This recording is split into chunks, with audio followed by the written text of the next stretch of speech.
And I never even cared to think about anyone's sex life. And even today, I still don't care about other people's sex lives. But that was because your sex tape had just been released? I didn't lie about anything to my daughter. What would be the one piece of advice that you would give to other single moms that are out here attempting to date or like nervous to get back out on the market? I feel like I got a PhD almost in dating because it's been like 17 years. How is homeschooling going? I actually give her therapists, success coaches, like a whole team. Okay, have you had to have the sex talk with her? Like, what is that like? My sex tape showed is basically a woman who lost the love of her life, had a daughter on her own, struggled to have connection. You're breaking a lot of cycles. I am so ecstatic. You have no idea.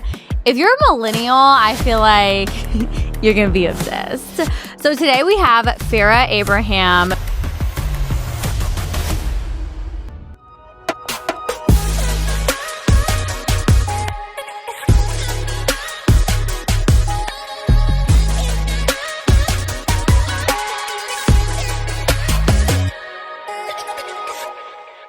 Okay, guys, welcome back to the Only Moms podcast. I am so ecstatic. You have no idea.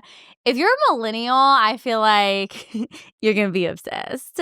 So today we have Farrah Abraham, who is a multifaceted personality known for her work in television, literature, music, and business. She first gained attention on MTV's 16 and Pregnant and Teen Mom, where she shared her experiences as a young mother.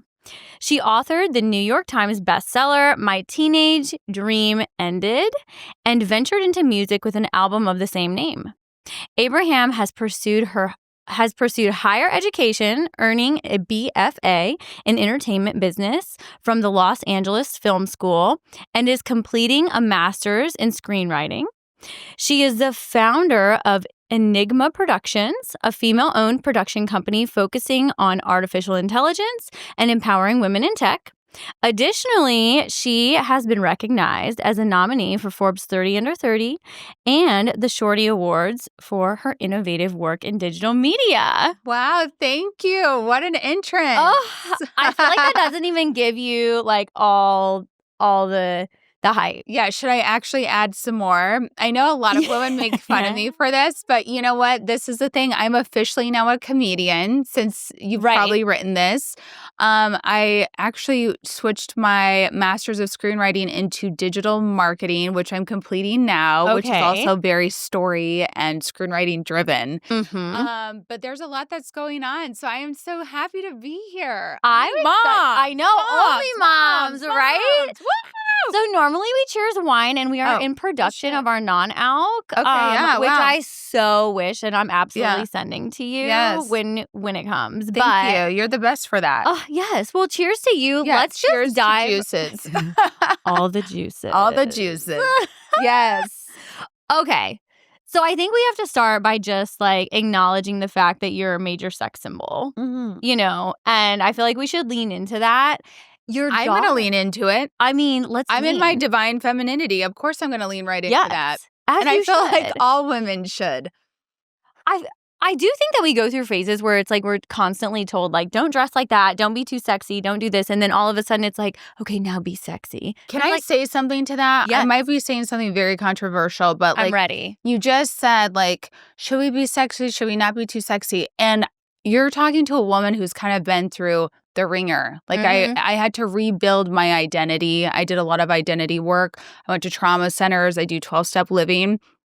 And what really hurts me when I see other moms right now to other young girls, like I have a 16-year-old girl, and what really hurts me to see from learning this basically from a rape victim center is I just want this to be heard, because I think other women can lean in, young women can lean in to their divine femininity, their sexuality without being so conflicted and like everyone's confused.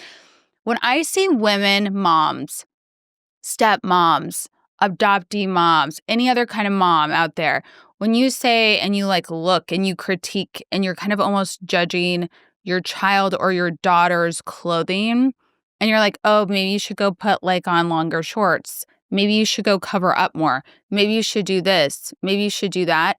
that is the root cause of actually agreeing with rape culture. And moms and other people did not realize that because they themselves have probably never been assaulted.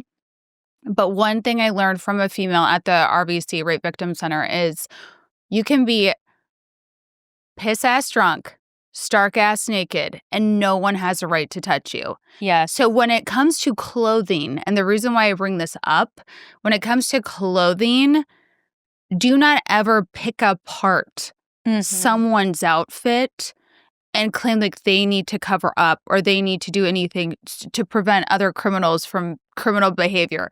If anything, you go loud and proud. Like, Yeah. I mean, we just witnessed a woman taking off all of her clothes on a red carpet at the Grammys. We sure did. And guess what? There was no one saying maybe you should wear a different outfit or you should pick a different outfit. Da da da da da da da da da.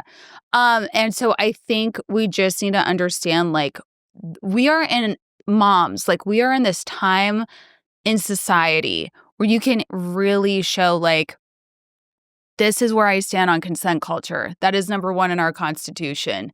I will not be with criminal, male toxicity, horrible behavior, and I will not be picking apart your clothing. And I think like that's what's different in my household, to just straight up be honest with you. What's changed me? It's not money that changes me. Crime is what changes me. Ooh, that's a good one. Okay, I love that opening, and now we're just going to bounce everywhere. Cool. We both have teenagers, and I feel like on the podcast, we often get a lot of toddler moms, toddler advice, toddler stories, and so I'm really pumped for us to dive in here. And one of the things that you're talking about, right, this particular topic, your daughter has a completely different look, which I absolutely love. Yeah. If you don't know, she is gothic. Yeah, goth, right? emo, however, hard rock, whatever you want to identify that as. Yes. When did you start seeing those changes in what she wanted to wear? I think it's always been there. I just wasn't aware. I wasn't trying to put my daughter into a box of any sort. You know what I'm saying? And then I think like once we started being creative with like hair coloring and those kind of things, then it just really took over. And then everyone's like, oh my God, Sophia has her own fashion identity. And I think that's beautiful, because if you don't play while you're younger, I feel like it can get like crazy when you're older. So yes, now's the time to play. Yes. Did you have any feelings like you were just completely okay? Like let her go, let her be herself. I mean, I have an 18-year-old daughter and I have a 2-year-old daughter, and oh my gosh, yeah. And so when the 2-year-old now, she's like, no, I'm not wearing that. And I'm like, it like slightly breaks my heart, but then I'm like, I've got to let you be you. Were you emotional at all, like to see that change? So I have never been like emotional about fashion. I'm just like kind of really like a whatever girl when it comes to fashion. I think I know like you just mentioned, like, when did I notice Sophia, wanting to wear stuff like me? But I also remember these times like vividly, like right in my head, like when you're talking about clothing. I have in my head a picture of my daughter. I actually took pictures of her the day when she was like, I think she was 13, and she was wearing my clothes. She like straight up would grab all my clothes out of my closet and she wanted to try all of them on and see how she looked. And that is so adorable to me. But I never really noticed her just like wanting only black. I was just like, oh, this is cool. This is great. But we've played with so many colors. We've played with all of the colors. And I think when you want to pick what is best for you and what you want to wear, then by all means, just go for it. It makes it easier. It makes it faster to shop. Let's get in. Let's get out. Right. No, I love that. Okay. Have you had to have the sex talk with her? Like, what is that like? Oh, man. I actually had to have a sex talk with her when she was 5. So many people ask me this like now because she's a teenager, but I'm just kind of like, whatever. So I was living in the suburbs and 10 out of 10 school. I'm trying to draw the picture for everyone. Boo. So anyways, those children were coming to school talking about my sex life to my child at the age of 5, which I've been a 5-year-old. I've been in grade school. I've been in kindergarten, and I never even cared to think about anyone's sex life. And even today, I still don't care about other people's sex lives. But that was because your sex tape had just been released? Probably not Leaked, just, but dropped? yeah, but it was just like a thing of which those parents had no boundaries and age appropriateness, and they were including their children who were like 5 in kindergarten in sexual conversations. That's So so weird. that is disturbing to me. So, yeah. So Sophia and I basically like took over that whole community. And so when I had to talk to her about sex then, it still is the same as now. I'm just like, hey, what's age appropriateness? That's not age appropriate. If someone's going to talk about your mom's sex life to you, then whatever. But now it's like her sex life, her conversations, those things.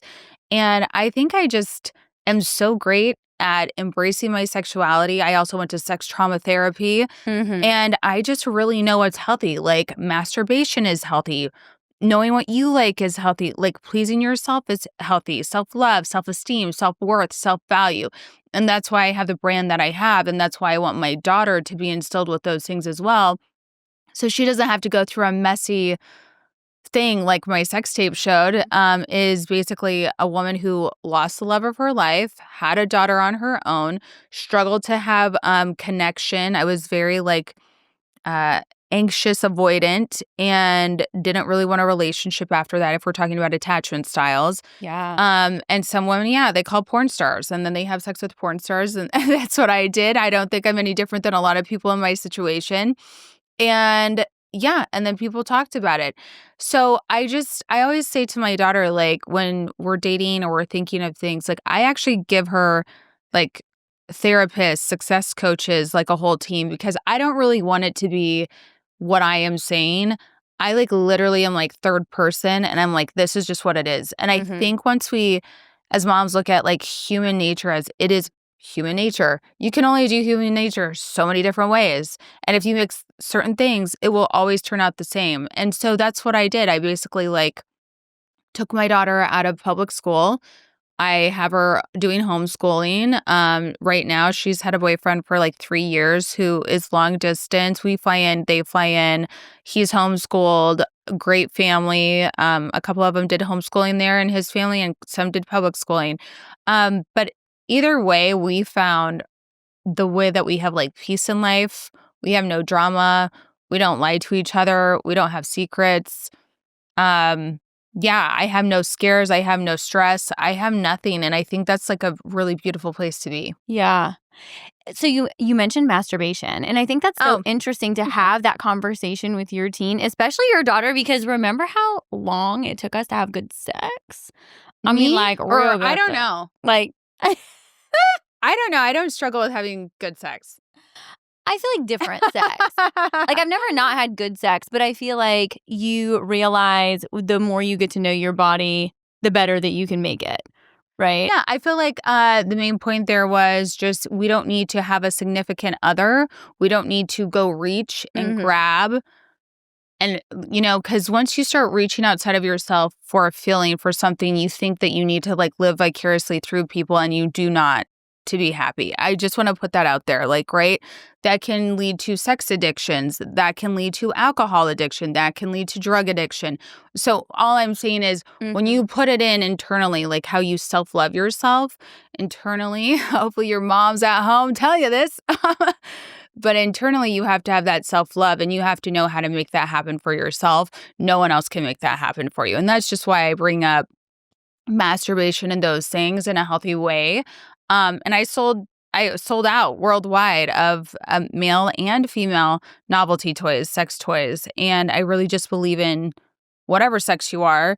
I want you guys to like, be healthy and happy in your own space and vibe. And you don't really need to include others if that's not a thing. I think a lot of people reach so hard and go so hard even as teens. And I think that's also why I also took my daughter out of school was they just kept talking about girlfriends and boyfriends and girlfriends. And I'm like, hey, she's here at school. This is educational. And if we're not going to be about education, she doesn't need to be here. And that's really why I pulled the plug on public school on top of every other thing that was a distraction from the point of being at school. So, yeah. How is homeschooling going? Was that easy for you to adapt to? Did you get tutors? I've never explored the process. Yeah, so homeschooling is easy. It's like online college. So I do online college. My daughter does homeschooling. It's basically like online college. So that's what it, that's how easy as it gets these days. Wow. Yeah. It's just an online program now. It's super easy. Yeah. Do you have to like guide or help a lot? No, I don't do anything. Oh my God, that's amazing. And you don't go to carpool. No. It's like top knot. Yeah, I can't imagine doing anything like leaving to go drive that line and wait for my daughter. And then my daughter comes out crying. She was picked on that day and bullied. And I think like when we talk about like bullying changing your children's brain chemistry, I saw everything just regurgitating again from my experience in public school when I saw my daughter. And I just was like, no, I'm breaking this cycle. I can't do this anymore. You're breaking a lot of cycles. Yeah, I'm breaking them all. There's no stop. There's no stop, baby. I just break them all. Yeah. Yes. As you should. Yeah. As you fucking should. Yeah. Yahoo Entertainment, they had just quoted you stating that, there's obviously talking about your love life. And you had said that if you found the right man, you would have more kids. Yeah. Well, I still haven't found the right man, but I am very much dating. I love dating. Can't say enough about dating. I did a dating program to reset my mind. It's like a 12-step dating program by Lisa Shield. Shout out to Lisa Shield. Finding the guardian. Yeah. Finding the guardian of your soul. And she also has one called Dating Naked. I think that's her podcast, Dating Naked. But yeah, we just had an alumni call with all the ladies who have been through a program. And, some of them are married. Some of them are having more kids now. Some of them are dating their boyfriend. And I have to say, I did go all in to dating someone after this program because you feel so good. Once you reset and you're loving life and you're like, I can date, I'm free. Yeah, I'm free to date.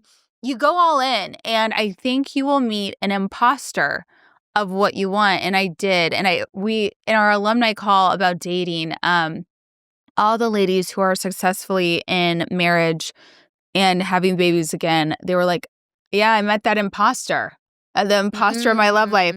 And so I feel like I'm getting closer and closer to meeting the man of my real life now. And I have to say it like that because I have been widower for so long. And I was like, am I ever going to overcome this? Am I ever going to recover, right? And so then I went to a recovery center. I got recovery skills and I moved on from it and I'm healed from it. But I think that takes so much work for anyone who has lost someone that they identify them to be in their future. Like I've had a daughter this whole time who I got famous with, that's really, it's like a integrative to your identity situation.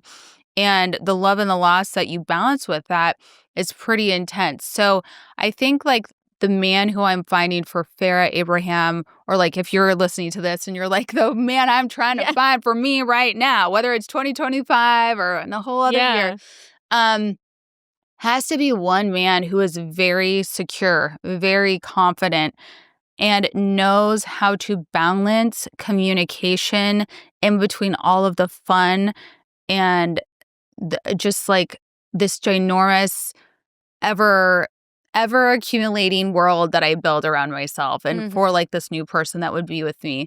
And I think a lot of men, like the imposter who I dated, he was like keeping me from starting comedy. So he had it. Yeah. So I was like, I gotta go. Yeah. So what I've noticed is like all the women around me who are married, and like I've been having, I feel like I got a PhD almost in dating because it's been like 17 years.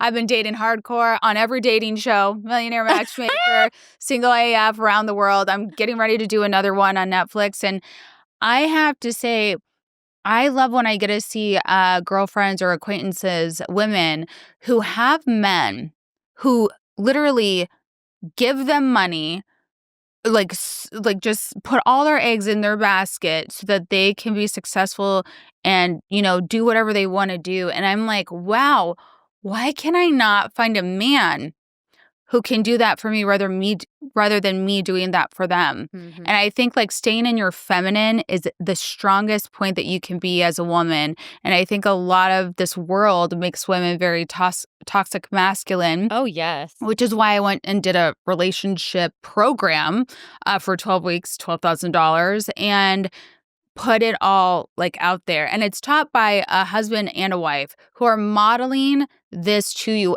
every second of your time in a program. And I think like if it's not modeled for you consistently, you do get off. Like I start giving guys verifications, making them famous, giving them money. Like, oh my God, I'm in my toxic masculine and not in my feminine. And I think a lot of women who make money and do all these things, like you need to stop being generous and you need to stay in your feminine, which is you're the receiver. You don't need to like give in that way, but you are a giver of life, child development. You are a giver of so many, like women. I mean, I'm just a powerhouse. Yeah. And I think like the powerhouse needs to keep her power and not keep like giving that to like masculinity. So I kept doing that for a long time, ladies. Learn from it. So in that program, what would be the one piece of advice that you would give to other single moms that are out here attempting to date or like nervous to get back out on the market? Again, you have to, well, I reset my whole aura, but you have to only see who is available, right? We choose the wrong people. We give to the wrong people. So the one piece of advice is only choose someone who is giving to you. Do not give to them. And I have to say it as simple as that. If that's a one sentence I could mutter out, we're looking for that one person who gives to you and doesn't ask he doesn't ask you for money. Don't give him money. Like that's, I'm just saying, like, do not do that under any circumstance. It's not tit for tat. It's like wholeheartedly, like unconditional love. I want to give because I want to give to you. And you need someone who has unconditional love and that wherewithal, because a lot of men have shut down, closed off their love, don't understand what unconditional love is, and they need to go do some personal work and get out of your space. Yeah. Yeah. You are definitely in your healed era. Recovered, baby. Yes. And I love this. Yeah. And I want to talk a bit, right? Like you have been through traumas as a child. You have been through traumas with your daughter. You have been through a more recent, right, sexual assault. Yeah. Talk to me about healing and dealing with all of that as like also being a mom. Do you feel like you could have done all of this work when Sophia was younger? I don't know if I could have done it when I was younger because I was also around a lot of people who catered to dysfunction and unhappiness and me being sick. Like you can't heal where you've been sick. That's my number one thing for my therapist or my psychiatrist, my like real doctors. I don't do talk therapy also anymore. I do guided journals. So if anyone wants to know like what keeps me going, it's guided journals. And my therapist all say guided journals. I think the biggest thing in once you just learn life, and I think it was actually so great that I went really deep into this probably like 4 years ago. And my daughter was like around 12. I think that was a perfect time to say, I'm not going to date for 2 years. I'm going to a trauma therapy place for 28 days and I'm shutting off the world and I'm coming back out great. Like there was no other option. Some other moms were there. Some other dads were there. Everybody else was there. And you know what? They didn't go all in. And I say that because 2 years later, they're still calling me. They're still on their stuck points. They're still egotistical, wasting my time. And I have to say it like that because if I don't say it as it is, everybody wastes time. I was like, this is a one-time shot and no one's getting in my way. So everybody else who wants to waste $40,000 or whatever you want to waste, you go right ahead and do that. But I'm not a time waster. I'm not a money waster. I'm not a waste of space. I'm a creator. So I think that was it. It was like, I'm deciding to stop anything, hula hoops of badness around me in my family, in my companies, in my business, in my dating life. And when I did that and my daughter saw a complete change and I just told her everything, like as we're even like out at a concert, I would break down literally like the human, what they're doing, their mannerisms. It's sociology, neurology, and psychology. Like I basically got a degree in all three of those from actually paying attention to my behavior and other behaviors at the center so that I could then teach my child why someone's talking the way they're talking, why they're moving the way they're moving, and why they're saying what they're saying. And most people are gaslighting you because they don't have answers. They operate in fear and anxiety. And that's a lot of men, women. So just watch who you choose.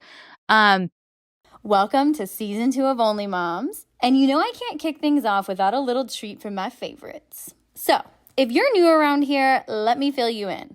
4 years ago, with my amazing business partner, Kristen Taylor, I co-founded Mom Juice. We're all about keeping the bullshit out of wine, literally. We're gluten-free and vegetarian. We also practice ingredient transparency by putting all of our ingredients on the back of the bottle. I know you might be giggling, but not all wine is vegetarian, okay? So you might just be drinking fish bladder, but that's none of my business. Here's the fun part. As your Only Mom sponsor, I'm here to hook you up with 20% off your next order. Just head over to momjuicewine.com and use promo code ONLYMOMS to go and treat yourself. You deserve it. And so, yeah, I got to teach my daughter all of those amazing things. And so now she dates better than I'm just so proud because I remember being 16, dating her father, dating a lot of other people, and really just being lost in life and thinking I needed as a woman to put my identity into a relationship to have some value, some worth. But the biggest thing, again, that I think that my life shows me is that you are the creator of your worth. Like I have a whole brand, a whole empire. It shined louder than Teen Mom, a franchise that's global. Yeah. And I am just so blessed for that. And I think like it's not numbers on social media. Oh, you have this many millions of followers. That doesn't even matter. Like I've sold millions and millions beyond my following in products and other things. And like on the back end of my dashboard, there's like triple double of people looking at my stuff than the number that's on the profile. And I really need everyone to hear that because you have a lot of other women out there who pay for their value and worth in numbers. And it's like marketing because that's my master's program. Like we have marketing. You can pay for it or you can have it organic and earned. And I am an organic, earned, real talent. So when I show up, there's incredible value to that. And I think a lot of other talents you see, people can edit, help them, make them feel special, look like a talent, but they're very much not talented. And I think that's the difference in entertainment. Got it. You've referenced the trauma center a few times, and what kind of center was this? Like, how would you go about finding it yourself, right? Yeah, so I put it on my YouTube channel. I think I did like 12 videos on my YouTube channel with the binder from the trauma center. So it's called Makana Path, and it's a group, it's a chain called Bringing Real Change. And we also did like this campaign after a year, and I was so grateful that they included me in that. But yeah, that's like, I said once I was there, I said my whole life brought me to this center. And I think we do such a huge disservice in our society, and everyone said it at the center, every person who steps foot in there. We did a large disservice to our children, our society, our generations by not having recovery education in our public schools. It's not like, what is the thing, like where for drugs, they had like some... Oh, DARE. DARE. DARE is a joke. Anything that you've ever seen in your schools, home ec, all that stuff about cigarettes and lungs, that's all a joke. That's not even real. And what people really need are recovery skills. And that's why I say, yeah, I'm recovered, because that's really what it's called. I know I say it out loud and it's so light, but when you actually really have recovery skills, you have the world in the palm of your hand. And I always wish that I had those skills, because I just kept saying to myself, do I need to keep starting over? I'm starting over and over and over and over again. And like, what am I missing? Why am I missing this? Like, what am I not getting? and I just want better relationships. I just want to earn more money. It's like you go from starting over to just flourishing with recovery skills. And you also just recognize what you don't need on your shoulders. So like when someone comes at me on a phone call and I see really where they're coming from, I already know like I should get off the phone or stay on the phone, because is it really for me or is it just their ego? They could go talk to a wall if it's for their ego. So yeah, my whole life is different. I'm so blessed for my daughter to have this education, and I would not have wanted to, I guess, looking back at life, I don't need to learn it when she was younger, when she couldn't remember. She learned it with me and I healed with her. And I think that's what made it even stronger and more powerful. So I think moms who are healing with their children, it is like a divine gift of life that it's happening all together because it's helping another generation. So it's beautiful. I don't think you get enough credit for being a good mom because, Moms don't need applause, by the way. Moms do not need applause. I don't even ask for an applause. I just do it. I just do good. And you're like, you guys keep throwing stones at me. It's fine. I'm going to keep being a great mom. Yeah. But like, what you just said is so beautiful because so many people want to hide their emotions from their children. Like everything is great all the time. And you taking her through that journey where she's old enough to see, she can see real change. She's learning it for herself. Yeah. Were there children at this center as well? Is there a center for children? So I have not seen a center for children. And I think like that's another big problem in our society when we like break it down. Because, there's orphans that go through way more than we do. And there's many other situations that I've seen. So I think we need to, again, have these recovery skills. Yes, 12 steps is free. 12-step principles. There are free books. There are free pamphlets online. I highly recommend that people don't just think, oh, if I have an alcohol or a this or a that the problem, then I do 12 steps. It's actually an everyday guide. And I think like how you do a guide in yoga, you need a guide in life. And I don't know, maybe there was just some like narrow-mindedness growing up where my parents like made me feel like, oh, I should run away from recovery centers. I should like rid myself from goodness. Yes. Any self-help. It was like not allowed. Yeah. And I did not grow up, by the way, I did not grow up in a home like many of us still to this day that do not believe in mental health and awareness and health and like living it. And so that's why there was a lot of dysfunction generationally in my family. And that's why my family, my parents are still the way that they want to be. But I did not want to repeat that. I feel like, honestly, I would rather like not be a part of this world if I had to continue on the stuff that I saw and I was raised with. And I think that's what people do. That's what lots of our men do. And that's why there's suicide centers for men, because our men just get regurgitated things of what has already been going rather than something new and breaking those cycles. So I think we have a lot to improve on for like recovery for men, older generations of men and our children. Yeah. You don't have a relationship with your parents right now. I mean, I choose to not really involve myself, I mean, I did send them my comedy special. I love that. My dad responds, my mom doesn't. It's okay. There you go. Yeah. And so, I mean, I just don't get into anything that is wrongly, like I shouldn't get into negativity. So I don't. But like, hey, if there's something I'm excited about, it's free. You don't have to go out of your way to see it. I'm going to send it to you. Yeah. I hope you're doing well. There's nothing, there's no ill will with it. It's just positivity. It's funny. Yeah. Yeah. No, I love that. I do.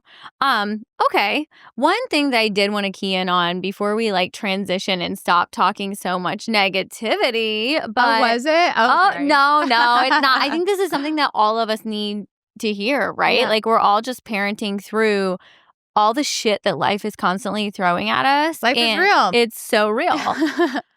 You were assaulted and you had to keep going through that. You had to parent through it. Like the mental battle, the legal battle. That was a very hard time in my life. Talk to us about that. And I think that's what taught me, like just some of the little jewels that I'm just dropping here for everyone.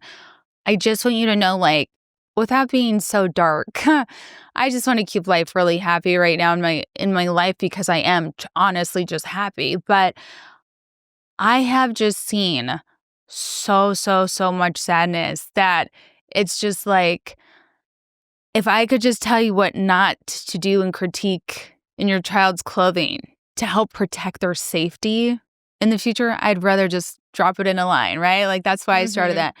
But I would say I learned so much. And by the way, like, I'm literally on, emails with my legal team about that sexual assault even today. Because what I've learned is those things are a very long process, and it's not like I'm the kind of girl who makes magic happen and my legal team sees it. Like, if something took 16 years, I'm going to get it done in 1 year. And things are so progressing at such a rate that these other victims, like 16 other victims that have been affected by this rapist, are seeing how, I just magically can like make things change and move and like it be in their favor, and my lawyers. But I also have noticed that you gotta just let it do its due diligence. You gotta just keep it moving on. You cannot sit and hope and pray and wish bad upon anyone, even though the darkest, most worst people who have done very, very bad things to you. But one thing that I learned, in maybe through amazing psychologists that I had for sexual assault, I actually did a combination. Like, I just didn't, I wasn't going to wait on a list at the Rape Victim Center for a rape therapist. I did get one. It ended up actually being the director of the program because the other women were not qualified to be talking to me, to be honest. And then I got a guy who was basically going into retirement who worked with assault victims who were only males. And he decided that he would take me on. And then I was doing sound bath therapy that's free online. I started doing higher self meditations that were guided. And again, the guided journal probably changed my life. There's this one, and it was actually sent to me for free by Intelligent Change. And it was like the best year ever. And when I started just fully I just was like, I'm not going to work. I'm not going to do anything because I was getting chronic body pain, insomnia, couldn't really do anything. Like, when you have something festering up, there's this book, an audio, if you don't like reading, an audiobook called Your Body Keeps the Score. When you learn all of these tools and you're like, I am the cause now of my pain after a traumatic event, and we can't stay in a victim mindset. We have to go to a warrior mindset, because if you ever want an amazing life again, you have to go stand up and be the warrior of your own life. And that's what my daughter saw. I know one thing. My daughter will always know what recovery tools to use within herself from watching me. And I know my daughter will always be strong enough to help herself get to a better place if she's ever found in a stressful situation like I've been in. And I didn't lie about anything to my daughter. I think that's this whole sexual assault situation, guys, that was the icing on the cake, if you will, of life. Of this is a narcissistic cake that I have been bred in. It's socially integrated in our world. And I built a narcissistic cake, and it's weighing on my shoulders. And now I had a rapist assault me and target me. I just got to say what it is. It is what it is, dude. I'm not putting words in anyone's mouth. That's a narcissist. That's a rapist job. I just don't do it. But the icing on the cake went all the way high. And I said, I actually was at the airport. Look, to the extent of this, I was masking. I was wearing a mask. I was faking it so hard after I got assaulted. And I had to go pick up my daughter. And I had to get us out of there and go to an airport. And I was bleeding. I was sweating drugs because I don't know what I was drugged with. And I hope that you hear this and you understand. I don't want you all, anyone, to live life and mask and carry lies and top your cake with more icing of narcissistic abuse. And when a fan with her son at the airport asked me to take a picture with her, and I was acting like everything was okay, I broke. And that was the moment. That's when I learned I need to stop. I need to take care of myself. I'm people-pleasing all these people, and I love supporters, but damn, I'm so hurt. Yeah. And so that's when I stopped. I stopped everything. I stopped doing stuff online. I stopped basically anything and everything. And I was like, I need to go call like 20 lawyers or whatever it takes to go file this complaint right. And you know what? God helped me. God rewarded me for doing the right thing for myself. And for those women. And for those women. And but I was really wondering, like, why did this happen to me? Why did this happen to me? Because I could have never imagined in a million years, after advocating for my girlfriends growing up in grade school who were assaulted by their stepdads. I advocated for people in my family who I knew that this happened with. I could have never dreamed in a million years that that would happen to me. But I think like what we learn is when you're used to a level of narcissism in your body, in your brain. And women, you need to hear this because a lot of you come out of relationships and you're like, that man was narcissistic. And I had to say it like that. Because we say it like that. Yes. But you know how we get there is because we don't surrender. We don't let go of our past that was riddled with narcissism. And you know what? Sadly, maybe that was your mom and your dad. Maybe that was a grandparent. Maybe it's your work endeavors. Whatever the reasons, it doesn't really matter anymore. It's I'm not going to do it anymore. And I'm not going to hang out with people like that. I'm not going to be kind to that. I'm not allowing that. That no longer exists. And literally, I wake up every day now and I have no narcissism. I have people who are narcissistic and evil and abusive to me show up to my headlining comedy show. And maybe they wish that they could affect me, but I'm not even affected. I'm telling jokes while those narcissists are staring at me. And I don't even care. I have so far removed myself and elevated my life that I can just laugh now. And I hope that every woman, child, anything hears that, because there is a flip of the switch, like my relationship coaches told me. There's a flip of the switch when you go from dating one kind of man to dating an amazing kind of a man. And that's the same with friendships. Bad friends to super amazing friends. And, maybe it's not having good communication with your kids and having a bad relationship to your kids to having the best, you're a trophy mom now. And I think that's what I'm saying. Ridding your world of narcissism will change your life forever. And if a rapist comes into your life, like let's just lay it out how it is, that means you have tolerated so much narcissism and abuse. You poor thing, you don't deserve it.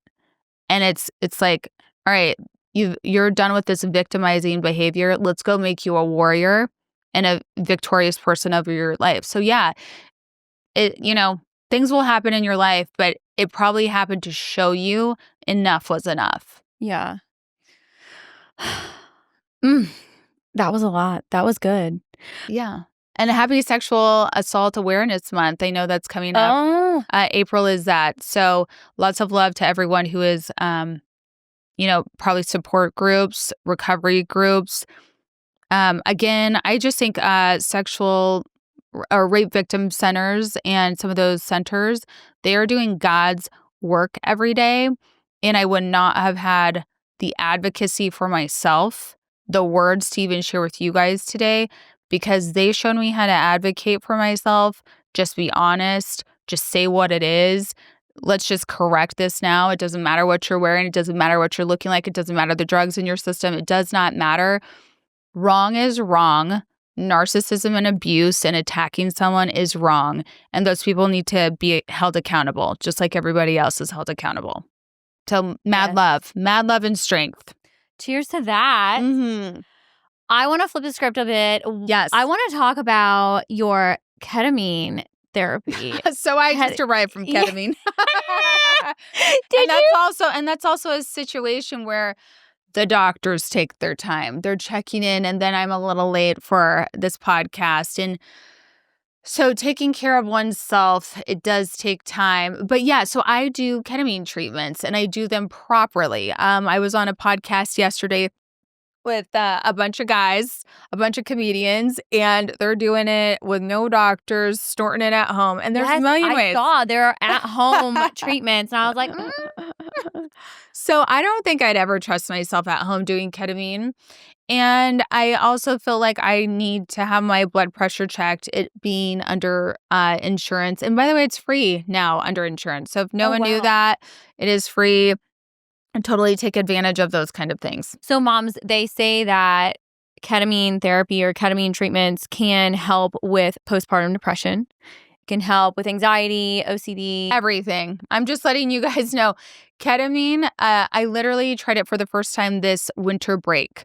I had the best winter break I've ever had as a mom in my life. Okay. So to all the women for the holidays, it's like, I'm like, dude, is it Botox or is it ketamine? I gotta say, I did Botox and ketamine, and I was just like the happiest mom during the holidays. So I urge others who have had trauma, like having a baby is traumatic, moms. Yes. That is the first trauma of a child is birth. And as a mom, that's another trauma. So however many babies you're having over here, that is a trauma. And I don't want us to negate that because that was brought up at the recovery center. And a lot of us, again, just fling trauma here, fling trauma there.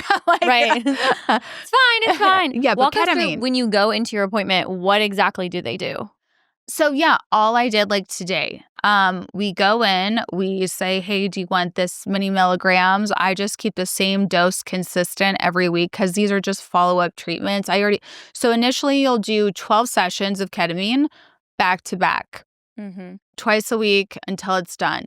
Then I waited a month after I was done with the full treatment to see how I felt, see what was going on in my brain, my emotions.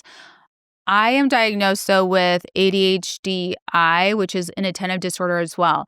A lot of people in my given situation with my brain type, everybody is different. If you have borderline, bipolar, there's so many different kinds of disabilities. 1 in 4 people have disabilities. But you will notice, like, how is my brain feeling after a month of being away from ketamine? So I was diagnosed with like chronic anxiety disorder, chronic depression, because people didn't realize it was ADHD. It's not a chronic depressive disorder. It's not a chronic anxiety disorder. It's actually a depressive response. So like, I'll be like super happy and then someone will do something and I'm like, because like that's a depressive response. It's so hilarious, but it's so real of what I go through. Real. So yeah, so people just don't know what to do with that. But ketamine will help you because it smooths it actually opens your like brain neurons and waves and like paths. Okay. So that way you can be like, like you just start taking this whole world view, not a little view that we're used to and the paths that we're used to in our brains and our neurons. So that's why it's like new snow on top of a train track. It's like you're building this bright new world. And literally when I say that, I've been in ketamine, I just started a new career. Like it's just crazy. So what I'm saying is it works. It works for your balance with your children. It works with your balance in work, anything and everything, better relationships. Again, I think I'm just loving dating even more with ketamine. Because you think of all these weird things or negative things sometimes, and now I just don't. It's so crazy. And if you have looping thoughts, that's the biggest, like my number one for people who have looping thoughts, ketamine all day long. God, that might be me. Yeah. That's a lot of people though. It's a lot of everybody. And I love not even thinking about stuff. Like, I really just don't think about anything. I just show up and I do great. So I think ketamine for that. Yeah. So it's like confidence and no more looping thoughts. So check it out. Well, let's talk about this new career that you just started. So you were just in New York. You were in Manhattan. Yeah. And how did everything go? Everything went amazing. I was like, oh my God, I need to write. I need to edit. I need to redo my set, all this stuff. But when it came down to it, I just got on stage and talked about my life and it was just so funny. And like, I truly believe everyone should kind of share their, like, once you're past stuff, once you can laugh at rape and anything else, once you can laugh at traumas, Yes. again, where's the warrior, right? And I think if you're an amazing comedian, you have the confidence, you have the warrior within you, and you can just share stories and really have a beautiful time. And I think that's what I just wanted to do. Like, comedy is healing. And comedy brings people together. And I think, like, that's why I'm aligned, right? If I wasn't aligned with comedy, then I wouldn't do it. But ketamine has shown me, like, I am beyond trauma. I can laugh at it. I can help people. I can, just go have a good life and, like, keep living. So, yeah, my lawyers are happy for me. That's all I got to say. They're just like, hey, Farrah, don't say too much. Right. And you'll keep us busy. Yes. So, yeah. I loved it. New York, Manhattan. It's now on YouTube. If anyone wants to go see it, Diary of a Teen Mom, it's on my YouTube channel. 30 minutes of Farrah Abraham, just teen momming it up. And I love it. I will always love that special. Are you going on tour? I will be going on tour, but I am not rushing the tour. I think that's what a lot of business people and companies do. They rush stuff when they got so much wind in their sails. I'm actually just taking time to put it all together and do it right, because traveling is exhausting. Oh, yeah. And I just don't want to screw stuff up and just run myself ragged. I used to tour, like, with clubs and nightclubs, talking appearances, and I ran myself ragged in my early 20s, and I'm in my 30s, and I'm going to plan and do it right. Mm-hmm. Yes. Yeah. I love it. Well, I can't wait for you to announce your tour. Yes. I'm ready. What city? What city? Look, I'm all over the place, but I mean, no. We got a lot of Chicago. We got a lot of LA and New York. A lot of people have been reaching out every day with like 30 different clubs. And so my team is really taking the due diligence to be like, okay, is this worth your time? Is this not? Let's plan. And I think, like, when you're a mom, you just don't jump and run for everybody. You just, like, plan it, and it's going to be amazing when it happens. Do you imagine them being at clubs, at nightclubs, at strip clubs? I know this one was at a gentleman's club. Yeah, it was at a gentleman's club, and it was great. Mostly asking so that they know if they can get a lap dance and a laugh. Yeah, well, one of our nonprofit ones is IVF and Laughs. That's coming up later on this year. And it's with a fun race car driving couple who's in NASCAR right now. But yeah, they're going to be in all different things. They might be in comedy clubs. They may be in theaters. They're going to be in arenas, because I believe in bigger the better. And yeah, if they're in gentlemen's clubs, it's still all, like, VIP, nice. And I think that's good. I just don't want to go to such a low level with comedy clubs, because I don't really feel special there. And I don't think my audience would feel special. So I really just want everyone to be, like, feeling nice VIP at my events and my comedy. So yeah, comedy shows, IG it up. We'll update it as soon as it can. But I am in no rush. I'm also working on so many TV shows and TV series on top of comedy. And yeah, I'm plenty busy. Wonderful. Well, thank you for being on the Only Moms thank podcast you, today, Farrah. Stay busy, Mom. Yes. Tell everyone where to find you before we go. Yes, Instagram, Farrah Abraham. Again, you all know where to find me. Google me. Love me. I'll see you guys in your cities. I so appreciate this. Happy Mother's Day, y'all. I know. Oh, yes.